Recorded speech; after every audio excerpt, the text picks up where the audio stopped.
आज के लेक्चर में हम लोग पढ़ेंगे सदिशों का जोड़ना, addition of vectors. Multiplication of vectors पढ़ चुके हैं। दो सदिशों का गुणन दो प्रकार से होता है, आप लोग जान चुके हैं। अदिश गुणन, सदिश गुणन, और उस पर आधारित न्यूमेरिकल्स भी कराए गए हैं। सदिशों का जोड़ और घटाना भी बताया गया है आई कैप, जे कैप, के कैप के टर्म में। तो फिर आज नया क्या है, वेक्टर आरेख खींच करके दो सदिशों को हम लोग कैसे जोड़ेंगे अथवा कैसे घटाएंगे। हमने सेकेंड लेक्चर में ही वेक्टर के बता दिया था। सदिशों को जोड़ने के लिए दो नियम है, एक तो त्रिभुज का नियम है और एक समांतर चतुर्भुज का नियम है। त्रिभुज का क्या नियम है, यदि किसी क्षण दो सदिश परिमाण एवं दिशा में किसी त्रिभुज की दो भुजाओं द्वारा निरूपित की जाएं, तो उनका परिणामी परिमाण में त्रिभुज की तीसरी भुजा के बराबर एवं दिशा में विपरीत होगा। और समांतर चतुर्भुज का क्या नियम है, यदि किसी क्षण किसी कर्ण पर कार्यरत दो सदिश परिमाण एवं दिशा में समांतर चतुर्भुज की दो भुजाओं द्वारा निरूपित हों, दो संलग्न भुजाओं द्वारा निरूपित हों, तो उनका परिणामी समांतर चतुर्भुज के उस विकर्ण से निरूपित होता है, उन दोनों सदिशों का परिणामी जो दोनों सदिशों के प्रतिच्छेद बिंदु से होकर के जाता है। दो नियम बताए गए थे, दोनों नियम लिखाए भी गए थे, आपने लिख भी लिया है, आपको याद भी हो गया होगा। जैसे दो सदिश को जोड़ना है तो त्रिभुज नियम से आप लोग सदिशों को जोड़ने के लिए ज्योमेट्री बॉक्स ले लेंगे, मतलब पेंसिल, प्रकार, स्केल, चांदा सब लेकर के बैठेंगे और जैसे लेक्चर खत्म होता है तो उससे प्रैक्टिस करेंगे। दो सदिश है, वेक्टर ए और दूसरा है वेक्टर बी। वेक्टर ए का परिमाण मैग्नीट्यूड 3 है और वेक्टर बी का मैग्नीट्यूड 4 है, और वेक्टर बी वेक्टर ए से कितना कोण बना रहा है, 60 अंश। हमको इनका परिणामी निकालना है, ए प्लस बी का, वेक्टर ए प्लस बी निकालना है। इनका रिजल्टेंट, इनके योग का परिणामी निकालना है। वेक्टर ए और वेक्टर बी के बीच का कोण कितना है, 60 डिग्री। यानी वेक्टर ए की दिशा से वेक्टर बी कितना कोण बना रहा है, 60 अंश। डायरेक्शन कैसे निकालेंगे, वेक्टर ए की दिशा को आगे बढ़ा दीजिए, वेक्टर ए इस दिशा में है और वेक्टर बी के डायरेक्शन इधर है, दोनों के बीच का कोण कितना है, 60 अंश। यानी वेक्टर बी आप देख सकते होंगे, चित्र में देख पा रहे होंगे, वेक्टर बी वेक्टर ए की दिशा से कितना कोण बना रहा है, 60 अंश। ध्यान से समझेंगे, पहला क्वेश्चन ही अगर बढ़िया से आप समझ जाएंगे तो वेक्टर आरेख खींच करके सदिशों का जोड़ घटाना आप आसानी से कर लेंगे। पहला क्वेश्चन को ही ध्यान से समझ लीजिए। क्या करते हैं, पहले वेक्टर के शीर्ष को दूसरे वेक्टर के पुच्छ से ज्वाइन करते हैं। जितने सदिशों को जोड़ना होता है तो क्या करते हैं, जैसे यहाँ तो दो सदिशों के योग को हम लोग पढ़ रहे हैं, फिर दो से अधिक सदिशों के भी योग को पढ़ेंगे। तो इस मेथड में क्या करेंगे, हेड और टेल को जोड़ा जाता है। पहले सदिश का हेड और दूसरे सदिश का टेल, और इस तरह से जितने सदिश होंगे उनको जोड़ते जाएंगे। बीच का डायरेक्शन का ध्यान रखेंगे, उनके बीच क्या कोण है। और परिणामी के लिए क्या करते हैं, प्रारंभिक पुच्छ से अंतिम शीर्ष को मिला देते हैं। प्रारंभिक पुच्छ से अंतिम शीर्ष, मतलब पहले वेक्टर के प्रारंभिक पुच्छ और अंतिम वेक्टर के अंतिम शीर्ष से। रिजल्टेंट कैसे मिलेगा, परिणामी या resultant,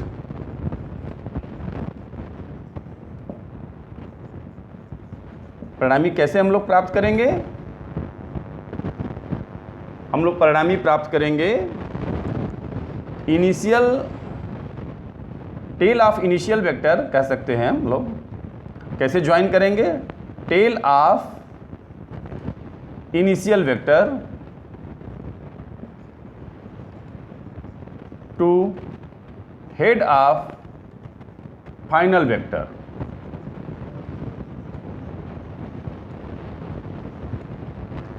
tell of initial vector मतलब पहले वेक्टर का पुछ, और हेड ऑफ इनिशियल वेक्टर मतलब फाइनल वेक्टर मतलब अंतिम वेक्टर के शीर्ष को ज्वाइन कर देंगे। यही परिणामी की दिशा होगी। परिणामी को ऐसे इंगित करते हैं।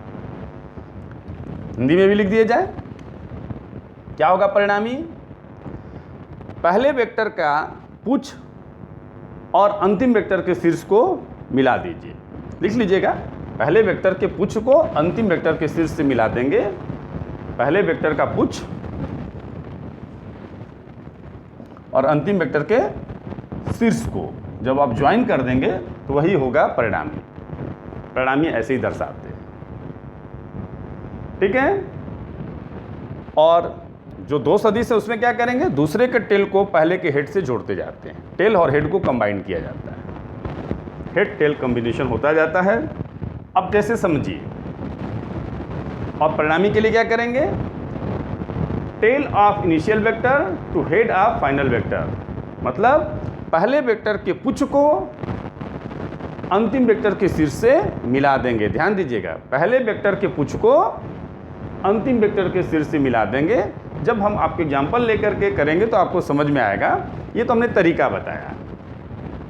अब देखिए क्या करेंगे, सबसे पहले स्केलिंग करेंगे। स्केलिंग यानी पैमाना। मान लेंगे कि वेक्टर ए का मैग्नीट्यूड कितना है, 3। अब ये कौन सी राशि है ये नहीं दिया गया है, खाली कह रहा है कि दो सदिश है, वेक्टर ए और वेक्टर बी, इनका परिमाण 3 और 4 है और इनके बीच का कोण 60 अंश है। मतलब वेक्टर बी वेक्टर ए की दिशा से 60 अंश का कोण बना रहा है। तो इनका परिणामी ज्ञात करिए।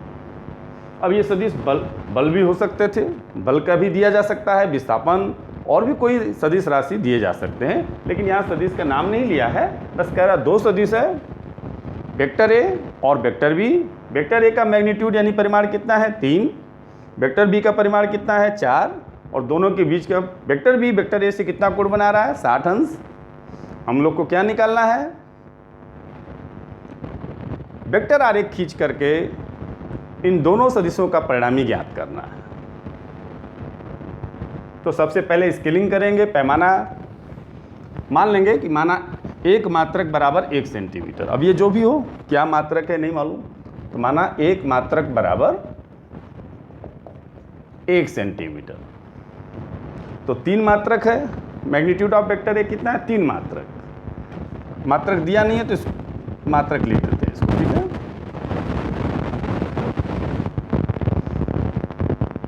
तो 1 मात्रक इक्वल टू 1 सेंटीमीटर, तो 3 मात्रक इक्वल टू 3 सेंटीमीटर, 4 मात्रक इक्वल टू 4 सेंटीमीटर।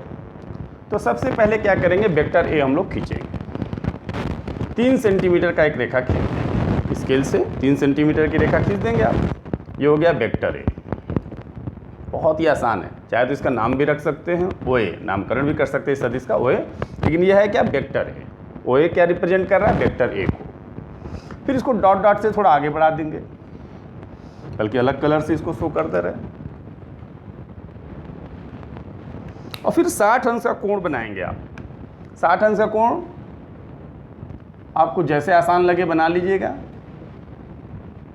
चांदा से ही बनाइएगा। और इसमें देखिए, अब इसका प्रारंभिक वेक्टर का पुछ और परिणामी भी नहीं निकाल रहे हैं। जोड़ते समय क्या करते हैं, हेड को टेल से जोड़ते हैं। दूसरे वेक्टर, एक वेक्टर का हेड अगले वेक्टर के टेल से जुड़ता है, तो इसका टेल से जुड़ गया। अब ये कितना होगा, 4 सेंटीमीटर, तो इसमें 4 सेंटीमीटर कट कर लेंगे, वेक्टर बी हो गया। ये क्या हो गया, वेक्टर बी। ये वेक्टर ए और ये वेक्टर बी, इसका नाम चाहे तो आप ए भी रख सकते हो आप। अब परिणामी निकालना है, क्या करेंगे, प्रारंभिक पुछ से अंतिम शीर्ष को मिला देंगे, जैसा कि बताया गया। ये resultant of vector a plus vector b. A और बी का परिणामी ऐसे शो करेंगे। देखिए तीर कैसे लगाया हमने, प्रारंभिक पुछ से अंतिम शीर्ष,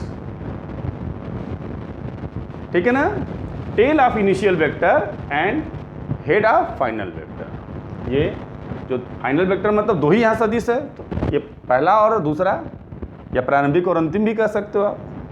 तो प्रारंभिक वेक्टर का पुच्छ और अंतिम वेक्टर के शीर्ष को मिला देते हैं।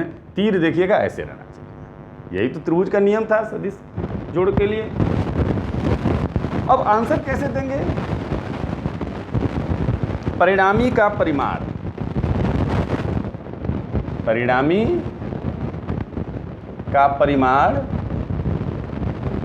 और फिर परिणामी की दिशा। परिमाण आप स्केल से मेजर कर लेंगे। ये दूरी कितनी है इसको आप नाप लीजिए, जितना है 5 सेंटीमीटर, 6 सेंटीमीटर, 5 से तो ज़्यादा ही, जितना है 6-7 से जितना आएगा उसको आप नाप लेंगे। क्या इसका कोई फार्मूला भी है निकालने के लिए? यस, एक मैथमेटिकल फार्मूला भी है निकालने के लिए, लेकिन अभी आप ये जान लीजिए कि स्केल से इसको मेजर कर लीजिए। और ये कोण, ये परिणामी की दिशा होगी, इसको आप चांदा से माप लीजिएगा। तो परिणामी का परिमाण, ये इसका लेंथ आप ओ भी होगा, और दिशा अल्फा डिग्री प्रारंभिक वेक्टर से, प्रारंभिक सदिश से या वेक्टर ए से अल्फा कोण बनाते हुए ऊपर की। ठीक है ना, इसमें डायरेक्शन ऐसे लिखेंगे, केवल अल्फा डिग्री तो हो गया, मेजर कर लेंगे। तो अल्फा डिग्री वेक्टर ए से ऊपर की ओर, ऐसे आप लिख दीजिएगा। ठीक है ना। तो परिणामी का परिमाण और परिणामी की दिशा, दो चीज़ फाइनल आंसर में आप देंगे। अब नेक्स्ट एग्जाम्पल है, दो बल सदिश है। बल F1 क्या है? 3 न्यूटन है, और ये किधर है? ईस्ट डायरेक्शन में, पूरब की ओर। और बल F2 का परिमाण कितना है? 4 न्यूटन, और ये किधर दिष्ट है? नॉर्थ डायरेक्शन में। किसी क्षण किसी कण पे दो बल लग रहे हैं। पहला बल है 3 न्यूटन, किस दिशा में? पूर्व की ओर, और दूसरा बल है 4 न्यूटन, किस दिशा में? उत्तर की ओर।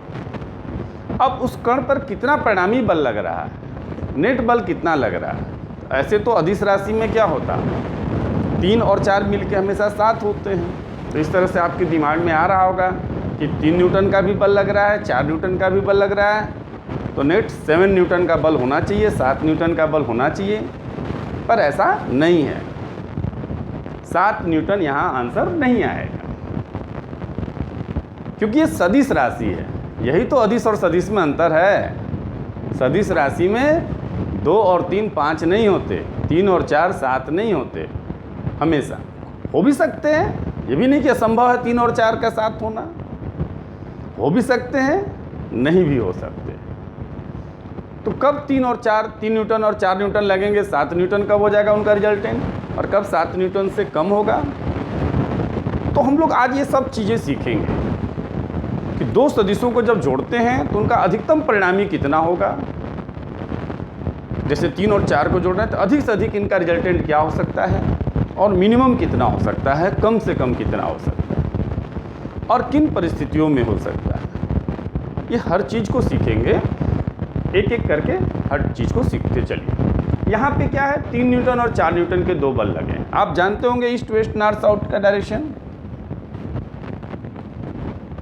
East west north south. तो पहले क्या करेंगे, स्केलिंग करेंगे, पैमाना मानेंगे, मान लेंगे कि माना 1 न्यूटन बराबर 1 सेंटीमीटर। आप उचित पैमाना जो आप कापी पे खींच सकते हो उसको मान लीजिएगा। तो क्या मानेंगे कि माना 1 न्यूटन बराबर 1 सेंटीमीटर। अब F1 को पहले ड्रा किया जाए, खींचा जाए। 3 न्यूटन है तो क्या होगा, 1 न्यूटन इक्वल टू, अगर 1 सेंटीमीटर है तो 3 न्यूटन इक्वल टू कितना हो जाएगा, 3 सेंटीमीटर। और डायरेक्शन क्या उसका, ईस्ट, पूरब की ओर। 3 सेंटीमीटर एक लाइन खींच दिया पूर्व दिशा में। फिर F2 कितना है, 4 न्यूटन है, किस दिशा में है, उत्तर की ओर। उत्तर ये होता है नॉर्थ। तो अब इसके शीर्ष से उसके पुच्छ को मिला देंगे, F2 के पुच्छ, F1 के हेड से F2 के टेल को मिला देंगे। ये F2 हो गया और ये F1 हो गया। 3 सेंटीमीटर इसका माप था, अदरवाइज ये 3 न्यूटन ही है। इसका नाम चाहे तो OA और B आप लिख सकते हो। ठीक है ना। क्या करते हैं, जितने वेक्टर हो जोड़, 2 से अधिक वेक्टरों को भी जोड़ना अभी सीखेंगे, तो हम लोग ऐसे ही जोड़ते हैं।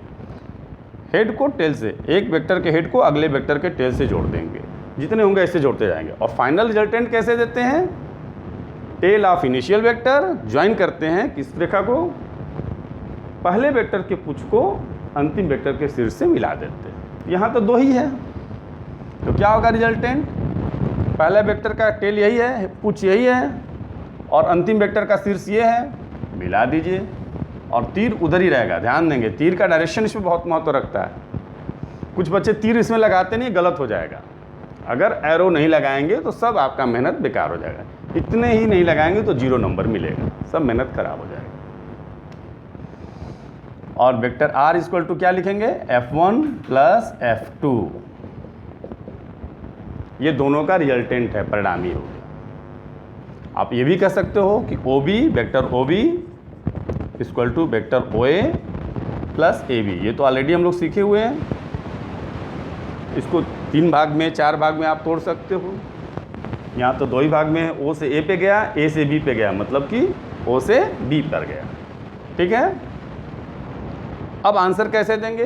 परिणामी का परिमाण और परिणामी की दिशा यहाँ लिख देते हो, हर क्वेश्चन के लिए रहेगा। ठीक है।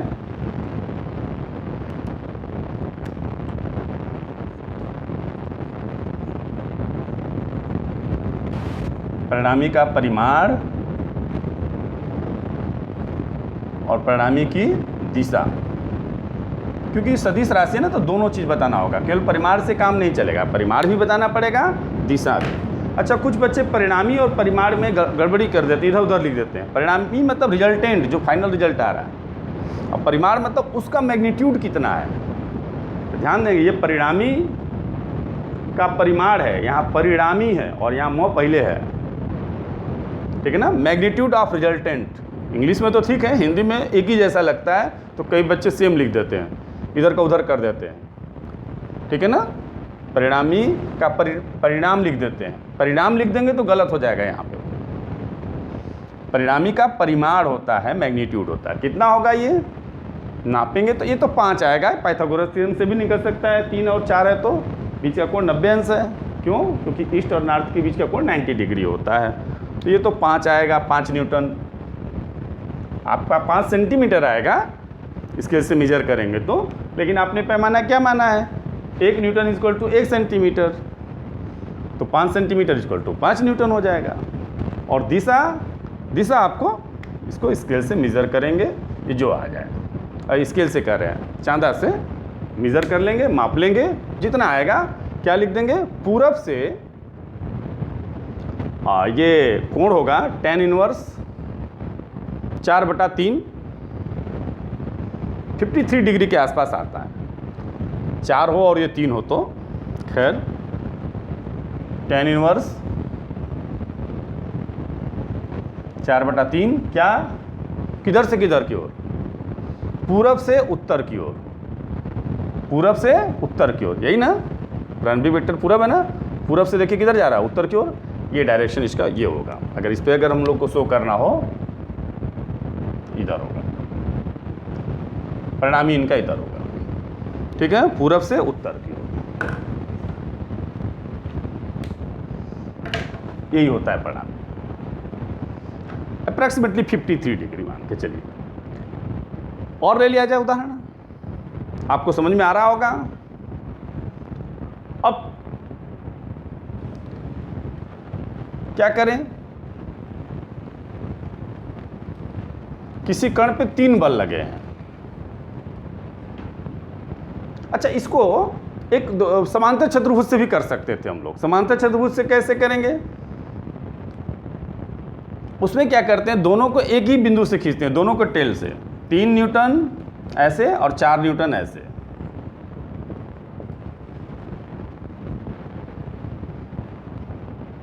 दोनों सदिशों को एक ही बिंदु से खींचा जाता है, ये और आसान पड़ता है। 3 न्यूटन देखिए इधर खींचा गया, 4 न्यूटन। पैमाना वैसे ही मानेंगे कि माना 1 सेंटीमीटर, 1 न्यूटन बराबर 1 सेंटीमीटर, तो यहाँ 3 सेंटीमीटर 4 सेंटीमीटर खींच लेंगे। दोनों को टेल टू टेल। समांतर चतुर्भुज में क्या करते हैं, दोनों सदिशों को टेल से ही खींचा जाता है, एक ही बिंदु से दोनों का टेल खींचा जाता है। और ट्रायंगुलर लॉ में उसको हेड और टेल लॉ भी कहते हैं। हेड से टेल को मिलाते हैं, एक सदिश का हेड और दूसरे सदिश के टेल से जोड़ते हैं। अब इसमें क्या करेंगे 3 और 4 को? क्या है समांतर चतुर्भुज का नियम? यदि किसी क्षण किसी कण पर दो सदिश समांतर चतुर्भुज की दो भुजाओं के अनुदिश कार्य करते हों तो उन दोनों सदिशों का परिणामी क्या होगा? उस समांतर चतुर्भुज के उस विकर्ण द्वारा निरूपित होता है जो उन दोनों सदिशों के प्रतिच्छेद बिंदु से होकर के जाता है। तो हम लोग पहले इस समांतर चतुर्भुज को कंप्लीट कर लें, समांतर चतुर्भुज बना लें, इसके समांतर इधर से खींच दें, इसके समांतर इधर से। ये समांतर चतुर्भुज एक आयत के रूप में है। अब इसका ये विकर्ण आर ही इसके परिणामी को शो करेगा। ये वेक्टर ये F1 हो गया 3 न्यूटन और F2 हो गया 4 न्यूटन।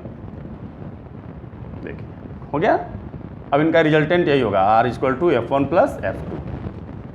सेम आएगा, उतना ही आएगा, 5 आएगा। दिशा जो आया है 53 डिग्री के आसपास, tan 1 4/3 जो भी आएगा आपको उसको चांदा से माप लेंगे, उतना ही आएगा। तो इस तरीका से भी कर सकते हो आप, ट्रायंगुलर लॉ से भी कर सकते हो। इससे पहले कि हम आगे बढ़ें आपको थोड़ा सा गणितीय रूप बता दें, फिर हम आपको और क्वेश्चन लेकर के समझाएंगे। दोनों में त्रिभुज के नियम के लिए भी गणितीय रूप और समांतर चतुर्भुज के नियम का भी ध्यान देंगे। यहाँ दो सदिश है, वेक्टर ए और वेक्टर बी, और इनके बीच का कोण कितना है? थीटा। OAB, और इनका परिणामी कैसे दिखाएंगे, शो करेंगे? प्रारंभिक पुच्छ से अंतिम शीर्ष को मिला देंगे। Tail of initial vector to head of final vector, ये परिणामी हो गया। अब इसको क्या करें, थोड़ा सा आगे बढ़ा करके और एक इस पे लंब डाल देते हैं।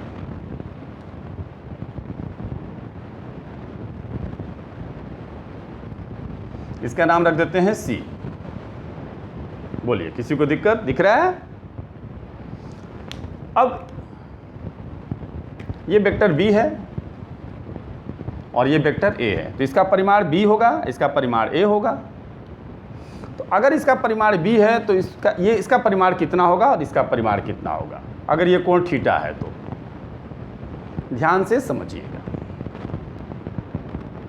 अगर ये कोण थीटा है तो क्या हो जाएगा? साइन थीटा इक्वल टू क्या होता है? Perpendicular upon hypotenuse. और कास थीटा इक्वल टू क्या होता है? Base upon hypotenuse. लंब बटा कर्ण, आधार बटा कर्ण। तो ये क्या हो जाएगा? Perpendicular equal to H sine theta और base equal to H cos theta. ये फार्मूला भी वही 9th क्लास का ही है। लंब इक्वल टू कर्ण साइन थीटा और आधार इक्वल टू कर्ण कास थीटा। इसको हमेशा दिमाग में आप स्टोर करेंगे, ये तो सबको याद रहता है। और इस फार्मूले को कुछ लोग बहुत टफ बना देते हैं कि तो बहुत टफ है। अरे क्या टफ है भाई? लंब इक्वल टू कर्ण साइन थीटा, आधार इक्वल टू कर्ण कास थीटा, इसको भी उतना ही आसान है, ये आप दिमाग में बैठा लेंगे। ठीक है, तो आगे बताते हैं। ठीक है, तो यहाँ देखिए कर्ण इस समकोण त्रिभुज दिख रहा है, ये कोण 90 अंश है, इस पर हमने लंब डाला है तो ये तो समकोण होगा ही। कर्ण का परिमाण B है तो आधार क्या हो जाएगा? कर्ण कास थीटा, यानी कि ये हो जाएगा B कास थीटा। आपको दिखना चाहिए और हम यहाँ लिख देते हैं, ये क्या हो जाएगा? B कास थीटा, यहाँ से यहाँ तक। और लंब इक्वल टू क्या होता है? कर्ण साइन थीटा, तो ये कितना हो जाएगा? B sine theta. इसका परिमाण AC का B कास थीटा और BC का B साइन थीटा, यहाँ से लंब डाल दिया है। ठीक है, और अब ये देखिए समकोण त्रिभुज OCB में, समकोण त्रिभुज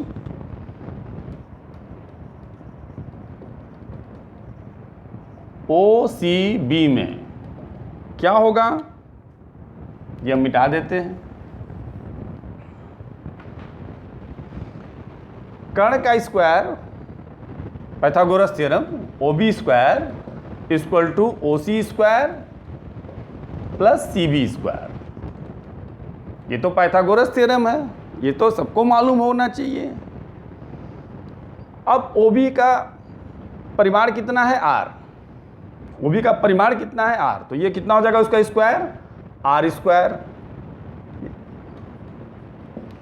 OC का परिमाण कितना होगा, OA प्लस AC। OA का परिमाण कितना है, परिमाण की हम बात कर रहे हैं, सदिश नहीं।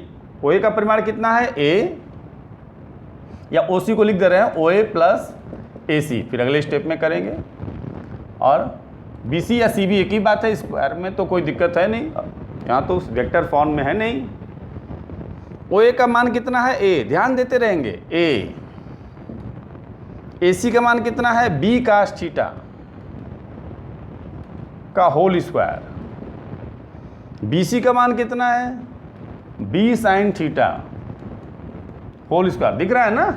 BC का मान B sin थीटा और OC का मान कितना होगा, A plus B cos theta. इसका ये वेक्टर A जरूर है, लेकिन इसका मैग्नीट्यूड या परिमाण कितना होगा, OA का A होगा। अब होल स्क्वायर तोड़ दीजिए, फार्मूला तोड़ने आता होगा, A square plus B square cos square theta plus 2AB cos theta, और ये क्या हो जाएगा, B square sine square theta हो जाएगा। अब ये मिटा दे रहे, ये तो आप जान गए। A स्क्वायर रहने दीजिए, इन दोनों में B स्क्वायर कॉमन ले लीजिए, दिख रहा है। तो B स्क्वायर कॉमन ले लेंगे तो क्या बचेगा, cos square theta plus sine square theta, और क्या बच गया, 2AB कास थीटा। अब R स्क्वायर इक्वल टू क्या हो गया, A स्क्वायर, अलग कलर से लिख दें, A square plus B square plus 2AB cos theta. ये कहाँ गया, cos square theta plus sine square theta कहाँ चला गया, मालूम है कहाँ गया, इसका वैल्यू 1 होता है, आप जानते ही होंगे। तो परिणामी का परिमाण निकल गया, कितना, R इक्वल टू कितना आया, बोलिए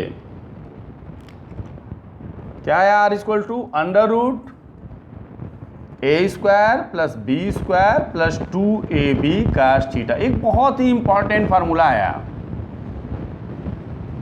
दो सदिश वेक्टर A और वेक्टर B जिनके परिमाण A और B हैं और उनके बीच का कोण थीटा है, अगर उनको जोड़ते हैं तो परिणामी का परिमाण इतना आता है। ये R क्या है, परिणामी का परिमाण है, मैग्नीट्यूड ऑफ रिजल्टेंट। ये क्या है, परिणामी का परिमाण, अभी भी मिट गया, परिणामी का परिमाण, दिख रहा है ना, परि तो है यहाँ, परिणामी का परिमाण। और दिशा कैसे निकलेगा, परिणामी की दिशा भी तो चाहिए, उसके लिए क्या फार्मूला है, परिणामी देखिए ये है, मान लेते हैं ये कोण अल्फा बना रहा है, परिणामी क्या कर रहा है, वेक्टर ए से कितना कोण बना रहा है, अल्फा। तो tan अल्फा इक्वल टू क्या होगा, यहाँ पे tan अल्फा पहले यहाँ लिख दें, समकोण त्रिभुज में tan अल्फा क्या होता है, लंब बटा कर्ण, सॉरी लंब बटा आधार, परपेंडिकुलर अपॉन बेस। तो लंब कितना हो गया, B sin theta,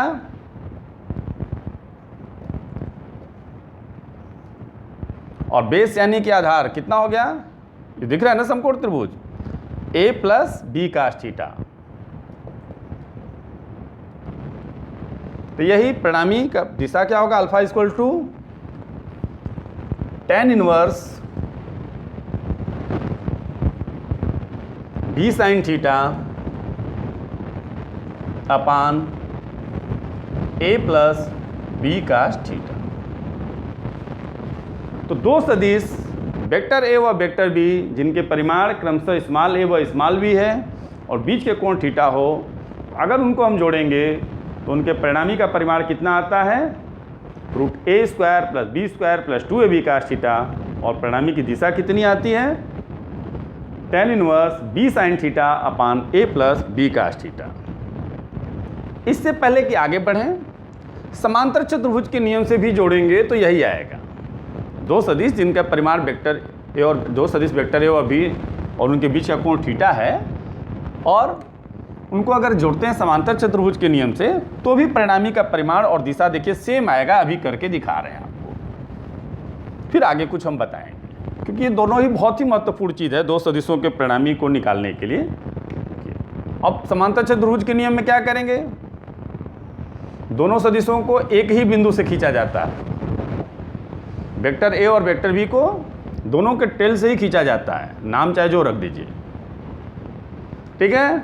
vector A और वेक्टर बी को एक ही बिंदु से खींच दिया गया और इनका खींच करके क्या करेंगे, एक समांतर चतुर्भुज बनाएंगे। वेक्टर ए और वेक्टर बी के बीच का कोण कितना है, थीटा। तो अगर ये कोण थीटा है तो ये भी कोण थीटा ही होगा। बोलिए, समांतर चतुर्भुज में यही नियम होता है ना, ये कोण थीटा, दोनों समांतर है तो ये दोनों कोण थीटा ही ना होंगे। नाम रख दे रहे हैं A B C. Vector O ए का, वेक्टर ओ ए क्या है, वेक्टर ए को प्रकट कर रहा है। वेक्टर ओ सी या इसको बी कर दे, कुछ भी कर सकते हैं, पी कर दे रहे हैं, इसको क्यू कर दे रहे हैं, इसको आर कर दे रहे हैं, ठीक है। Vector O P, vector A इसका मैग्नीट्यूड हो गया और इसका vector O P vector A को रिप्रेजेंट कर रहा है, vector O Q vector B को रिप्रेजेंट कर रहा है। अब क्या है समांतर चतुर्भुज का नियम कि अगर दो सदिश किसी क्षण किसी कण पर परिमाण और दिशा में समांतर चतुर्भुज की दो संलग्न भुजाओं के अनुदिश कार्यरत हो तो उनका परिणामी समांतर चतुर्भुज के उस विकर्ण द्वारा निरूपित होता है जो दोनों सदिशों के प्रतिच्छेद बिंदु से होकर के जाता है। तो ये इनका परिणामी होगा। इस समांतर चतुर्भुज का यह विकर्ण इसके परिणामी को प्रकट करेगा। बहुत ही आसान है, ध्यान दीजिएगा। फिर थोड़ा सा इसको आगे बढ़ा लीजिए।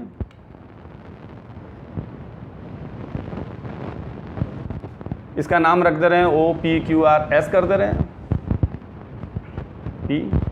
अब देखिए ये वेक्टर ए है, इसको देखिए इसका परिमाण कितना है, ये सदिश क्या है, वेक्टर बी, तो ये भी वेक्टर बी होगा ना।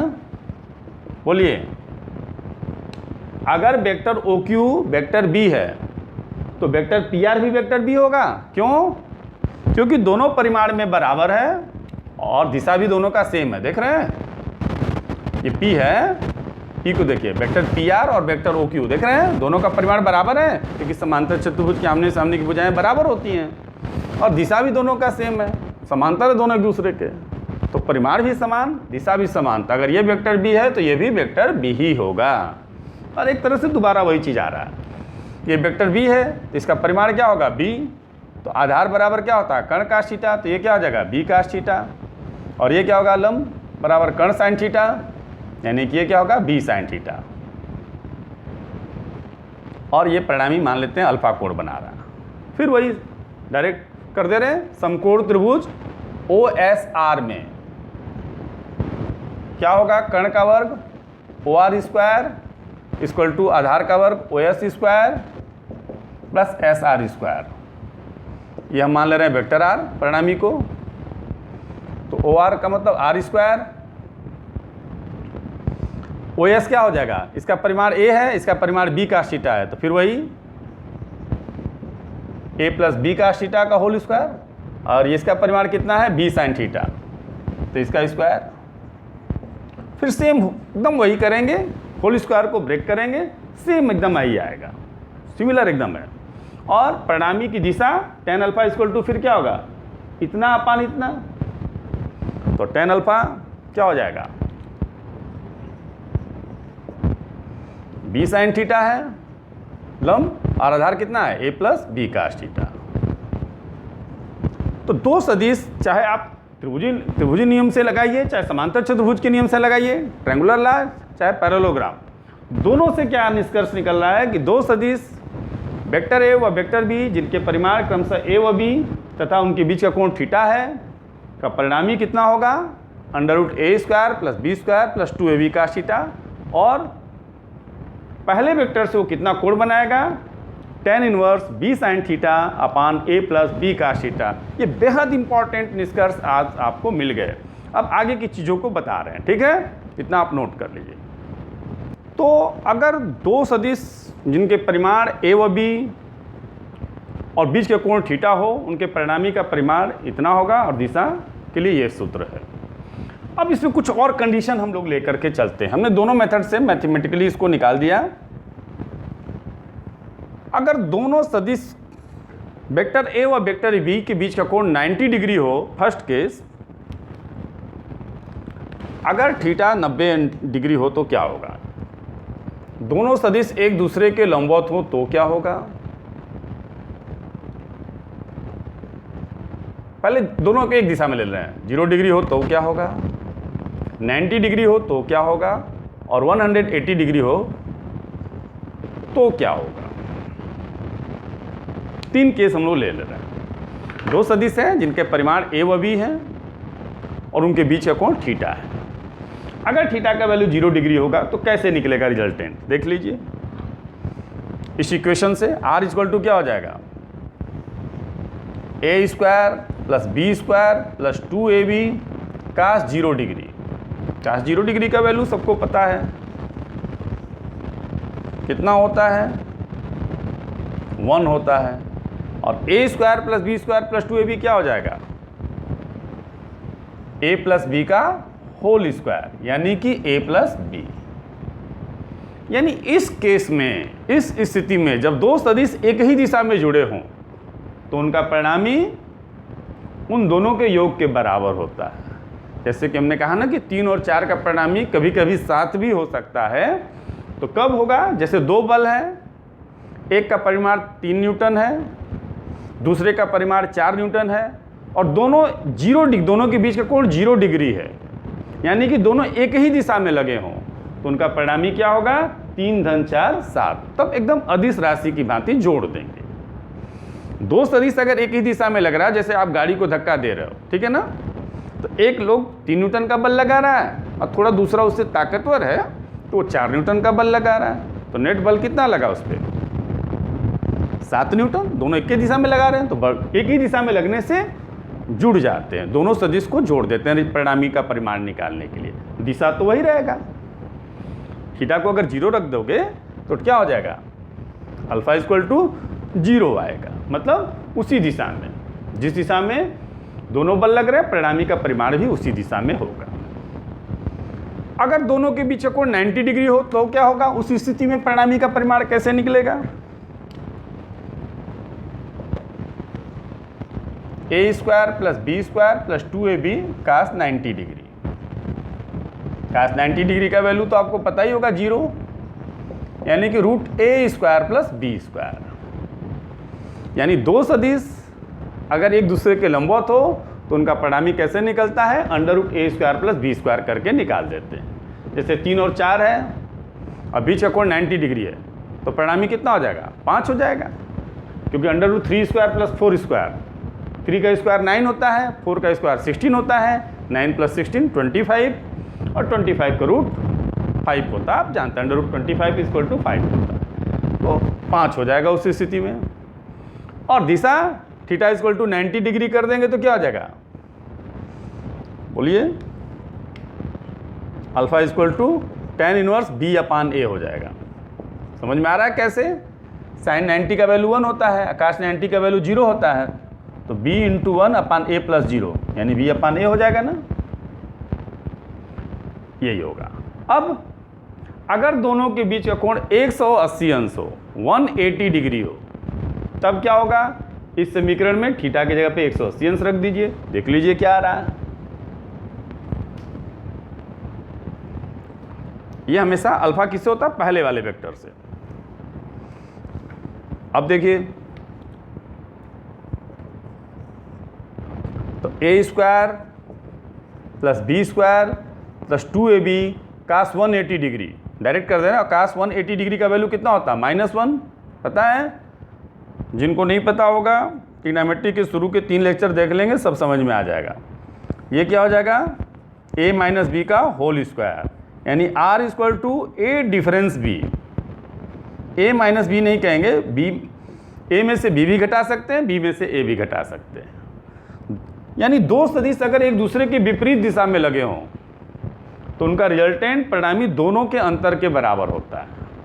जैसे 3 न्यूटन और 4 न्यूटन के दो बल एक दूसरे के विपरीत दिशा में लगे हों तो परिणामी कितना हो जाएगा, 1 न्यूटन। ये मिनिमम होता है। इस केस में दो सदिशों का परिणाम इससे कम नहीं आ सकता। दो सदिश अगर 180 अंश के बीच पर कार्यरत हो तो उनका परिणामी मिनिमम होता है, 0 डिग्री पर मैक्सिमम होता है। और ये मैक्सिमम और मिनिमम के बीच में ही कोई मान आ सकते हैं। जैसे 3 न्यूटन और 4 न्यूटन के दो बल एक बिंदु पर कार्यरत हैं तो उनका अधिकतम परिणामी कितना हो सकता है? 7 न्यूटन, 7 न्यूटन। कब? जब दोनों एक ही दिशा में लगे हो। मिनिमम कितना होगा? 1। कब? जब दोनों विपरीत दिशा में लगे हो।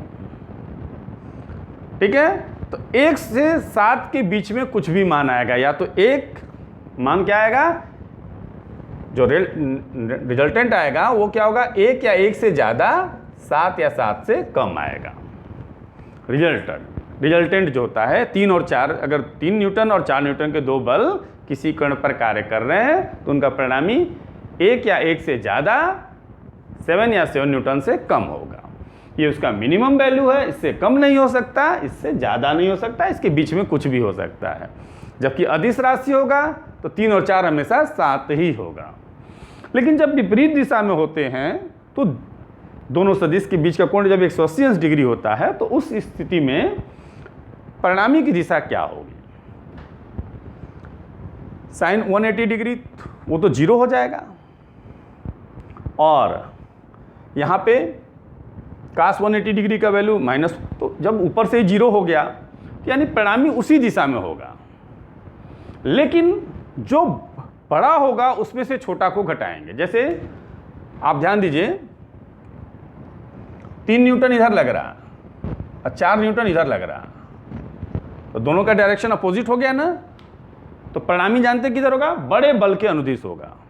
4 न्यूटन इधर है और 3 न्यूटन इधर है, तो अगर आपने यहाँ 0 रख दिया है, alpha equal to tan inverse 0 आ गया है, तो थीटा क्या होगा? 0 भी हो सकता है, 180 भी हो सकता है, 0 डिग्री भी, 180 डिग्री भी।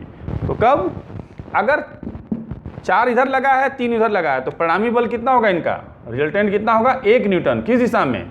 लेफ्ट साइड में। और अगर 5 न्यूटन इधर लगा है, 5 न्यूटन है, और यहाँ 2 न्यूटन है, इस कण पे 2 बल लग रहे हैं, देख लीजिए, दोनों एक दिशा में है, उनके बीच का कोण क्या है? 0 डिग्री की 180 डिग्री? 180 डिग्री। क्या होगा रिजल्टेंट? 5 - 2। परिणामी किधर होगा? परिणामी की दिशा दाईं ओर। तो इस तरीके से इस नियम को अगर आप लगा दें, अगर दो सदिशों के बीच का कोण 0 डिग्री हो, 90 डिग्री हो या 180 डिग्री हो, तो हमको ये फार्मूला लगाने की जरूरत ही नहीं है, सीधे कर देंगे। 0 डिग्री हो, जोड़ देंगे दोनों को, परपेंडिकुलर हो दोनों सदिश, √a² + b² कर देंगे, और 180 अंश हो घटा देंगे। इसके अलावा अगर कोई कोण है तो आप जा करके इस फार्मूले को अप्लाई कर सकते हैं। एक बहुत ही इंपॉर्टेंट निष्कर्ष हम निकालने जा रहे हैं, और कि दो सदिश a और b अगर परिमाण में बराबर हो, दोनों का परिमाण सेम है, दोनों ही a है, तो इनका परिणामी जो होता है इनके ठीक बीचों बीच होता है, इसको बाइसेक्ट करता है, कोण के अर्धक। जैसे अगर इनके बीच का कोण 60 अंश है तो परिणामी 30 अंश का कोण बनाएगा। अगर इनके बीच का कोण 80 अंश है तो परिणामी 40 अंश का कोण बनाएगा। अगर a और a के बीच का कोण 120 अंश है तो परिणामी 60 अंश का कोण बनाएगा। कहने का मतलब दो सदिश अगर परिमाण में बराबर हो तो उनका परिणामी ठीक बीचों बीच होता है उनके। कैसे? देख लीजिए, alpha equal to tan inverse क्या हो जाएगा? b की जगह पे a लिख दीजिए, तो क्या हो जाएगा? a sin theta upon a + a cos theta. थोड़ा सा ट्रिग्नोमेट्री है, ध्यान देंगे। a sin थीटा का सूत्र होता है 2 sin θ/2 × cos θ/2। इसमें से a कॉमन ले लीजिए, क्या बचेगा? 1 + cos थीटा। a से a कैंसिल हो गया। ट्रिग्नोमेट्री का फार्मूला है ये, 2 sin θ/2 × cos θ/2 अपने जगह पर रहने देंगे, और 1 + cos थीटा क्या होता है? 2 cos² θ/2। सबसे जो यूज़फुल फार्मूला ट्रिग्नोमेट्री का जिसको हमने बताया है लेक्चर 5 में। तो ये फार्मूला अगर आपके मन में कोई कन्फ्यूज़न हो रहा हो कि कहाँ से आया, तो अगर आप लेक्चर 5 में जा कर के देखेंगे ट्रिग्नोमेट्री के, तो sine 2 theta is equal to होता है, उसमें बताया गया है 2 sine theta into cos theta, एक फार्मूला ये बताया गया है, और 1 plus cos 2 theta is equal to 2 cos square theta. क्योंकि जो बच्चे 11th क्लास में होंगे उनके लिए थोड़ा सा अटपटा लग रहा होगा, ट्रिग्नोमेट्री नहीं देखे होंगे, कुछ तो देखते ही नहीं है कि हम बायो लिए हैं, बायोलॉजी ग्रुप से हैं, इसलिए ट्रिग्नोमेट्री का वीडियो क्यों देखें, उनके लिए ये सबक है। हमने पहले ही कहा है कि फिजिक्स में ट्रिग्नोमेट्री और कैलकुलस दोनों का ही उपयोग है। तो जो लोग ये सोच करके नहीं देखते होंगे ट्रिग्नोमेट्री और कैलकुलस के वीडियो कि हम लोग तो बायोलॉजी ले लिए हैं, तो उससे पीछा छूटने वाला नहीं है। इसलिए पहले हमने ट्रिग्नोमेट्री के लेक्चर सबसे पहले डाला था। अब साइन 2 थीटा इतना है, तो अगर थीटा के जगह पे हाफ थीटा कर दें, थीटा बाई 2 कर दें, तो ये क्या हो जाएगा 2 sine theta by 2 cos theta by 2, और यहाँ थीटा बाई 2 कर देंगे, कैंसिल हो जाएगा, साइन थीटा आ जाएगा। यानी साइन थीटा के जगह पे हम लोग क्या लिख देंगे 2 sine theta by 2 into cos theta by 2। Similarly इस फार्मूला में अगर थीटा के जगह पे थीटा बाई 2 रख दें तो क्या आ जाएगा 1 plus cos theta equal to 2 cos square theta by 2, 2 cos square theta by 2, ठीक है, ये होता है।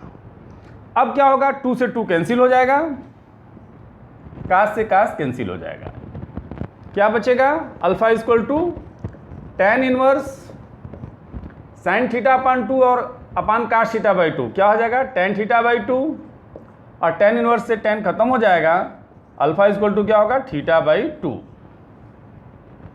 अल्फा कितना आया थीटा बाई 2, हमने मिटा दिया यहाँ पे। अगर दो सदिश परिमाण में बराबर हो और उनके बीच का कोण थीटा हो तो परिणामी कितना आ रहा है, परिणामी कितना कोण बना रहा है पहले सदिश से थीटा बाई 2, पहले से थीटा बाई 2 बनाएगा तो दूसरे से भी थीटा बाई 2 बनाएगा, यानी परिणामी बीचों बीच एकदम हो करके जाएगा। इस चीज़ को एकदम नोट कर लीजिए, जान लीजिए, हमेशा के लिए दिमाग में बैठा लीजिए कि दो सदिश यदि परिमाण में बराबर है तो उनका परिणामी उनके एकदम बीचों बीच कोण अर्धक से होकर के जाएगी, परिणामी की दिशा क्या होगी बीचों बीच होकर के जाएगी। कितनी होगी वो तो इस फार्मूले से निकालेंगे, परिणामी का परिमाण इससे निकालते हैं और दिशा इस फार्मूला से निकालते हैं। तो ये चीज़ आपके लिए बहुत ही बढ़िया है। तो आपको जो क्वेश्चन आएगा तो उसमें ध्यान दीजिएगा कि दोनों सदिशों का परिणामी पूछा है तो आपको परिमाण भी बताना पड़ेगा, दिशा भी बताना पड़ेगा। अगर केवल परिणामी का परिमाण पूछा है तो ये फार्मूला लगाएंगे, केवल परिणामी की दिशा पूछा है तो ये, परिणामी पूछा है तो दोनों चीज़ ही बताना पड़ेगा, परिणामी का परिमाण भी, परिणामी की दिशा भी। जैसे एक और उदाहरण आपको प्रैक्टिस के लिए, एक सदिश का परिमाण 8 है और दूसरे का 6 है, इनका रिजल्टेंट परिणामी क्या होगा, परिणामी को इंग्लिश में रिजल्टेंट कहते हैं। तो इन दोनों सदिशों का रिजल्टेंट क्या होगा, और जो रिजल्टेंट उसका खाली मैग्नीट्यूड बताना है, परिमाण बताना है, दिशा नहीं। अगर दोनों के बीच का कोण 0 अंश हो तो दोनों के बीच का कोण 0 डिग्री होगा तो क्या होगा 8 6 14 होगा परिणामी का परिमाण। अगर दोनों के बीच का कोण 180 अंश हो फिर घटा देंगे, 8 में से 6 गया 2 हो जाएगा। अगर दोनों के बीच का कोण 90 अंश हो तो क्या करेंगे अंडर रूट, इसी फार्मूले से सब हो रहा है, under root 8 square plus 6 square यानी कि 10 हो जाएगा। 8 का स्क्वायर 64, 6 का स्क्वायर 36, कड़ी में 100 और 100 का वर्गमूल 10। 3 केस में तो आपको फार्मूले लगाने की जरूरत ही नहीं पड़ेगी। लेकिन अगर कहता है कि अगर दोनों के बीच का कोण 60 अंश हो तो अब आर कैसे करेंगे, इस फार्मूले के पास जाएंगे। 8 का स्क्वायर 64, 6 का स्क्वायर 36, 2 इंटू 8 इंटू 6 इंटू का 60 डिग्री, का 60 डिग्री। अब बीच का कोण कितना है 60 डिग्री। एक लाइन और, 2 इंटू 8 इंटू 6 का 60 डिग्री का वैल्यू कितना होता है 1/2, 2 से 2 कैंसिल। अब ये कितना हो गया 100 और 8 6 48, रूट 148। इस केस में आंसर ये होगा। अब इसका वर्गमूल निकाल सकते हो आप, लेकिन कहने का मतलब है कि दो सदिश 8 और 6 के बीच का कोण 60 अंश हो तो उनका परिणामी का परिमाण इतना होगा। अगर 120 अंश हो तो क्या होगा आर इक्वल टू सेम यही होगा, यहाँ कास 120 डिग्री कर देंगे तो 64 प्लस 36 प्लस 2 गुणते 8 गुणते 6, आकाश 120 अंश का मान होता है -1/2, 2 से 2 कैंसिल, यानी -48 हो जाएगा। तो 100 में से 48 घटाएंगे तो आ जाएगा √52। तो जो भी कोण दिया रहेगा उसके हिसाब से परिणामी का परिमाण बदलता रहेगा।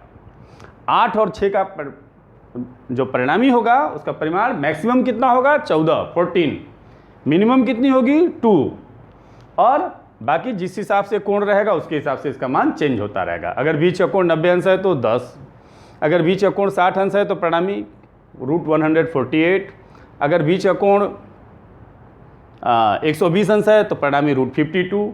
इस तरीके से 44 डिग्री हो तो भी आप निकाल सकते हो। तो 2 सदिशों के परिणामी का परिमाण और बीच का कोण दिया रहेगा, यानी ए और बी और थीटा दिया रहेगा। तो आप उनके रिजल्टेंट का, अगर 2 सदिशों का, थोड़ा बोलने में गड़बड़ा गया लग रहा है, 2 सदिशों का परिमाण और उनके बीच के कोण दिया रहेगा तो उनका रिजल्टेंट यानी परिणामी का परिमाण हम लोग आसानी से इस फार्मूला को अप्लाई करके और दिशा भी निकाल सकते हैं, परिणामी का परिमाण भी और दिशा भी। ठीक है, तो इसको घर पे प्रैक्टिस करते रहेंगे। इसके नेक्स्ट लेक्चर में इस पर आधारित और ढेर सारे न्यूमेरिकल लेकर के आएंगे।